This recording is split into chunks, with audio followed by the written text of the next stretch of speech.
வாழ்க்கை பாதை. நீங்கள் ஓட்டும் வண்டியைப் போல் உங்கள் வாழ்க்கை பாதை செழிப்பாகவும் வெற்றிகரமாகவும் அமைய வேண்டும். மாமியார் வீட்டில் திட்டு வாங்கக்கூடாது என்பதற்காக அம்மா திட்டுகிறார். மகள் தன் வீட்டிலாவது ராணியாக இருக்க வேண்டும் என்பதற்காக அரவணைக்கிறார். அப்பா ஒருவர் இறைவனிடம் கேட்டார், எல்லாம் ஏற்கனவே எழுதப்பட்டிருந்தால் நான் ஏன் முயற்சிக்க கூடாது?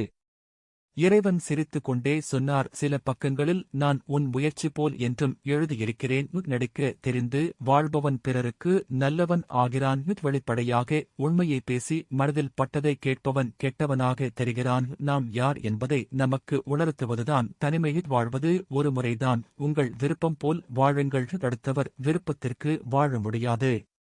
எல்லோரும் பிடித்த மாதிரி வாழ வேண்டும் என்றால் அடுத்த ஜென்மத்தில் காசாகத்தான் பிறக்க வேண்டும். அது ஒன்றைதான் யாரும் வேண்டாம் என்று சொல்வதில்லை. நம்மை பார்த்து ஒருவர் ஒதுங்குகிறார் என்றால் நாமும் அவரிடம் இருந்து ஒதுங்கி இருப்பது நல்லது. எனவே வாழ்க்கையை உரித்து பார்க்கும் வெங்காயமாகவும் அருந்து போன பெரும்பாலும் நினைக்காமல் வாழ்க்கையை அதன் போக்கில் வாழ்ந்து முன்னேறி சந்தோஷமாக வாழ்வாங்க வாழ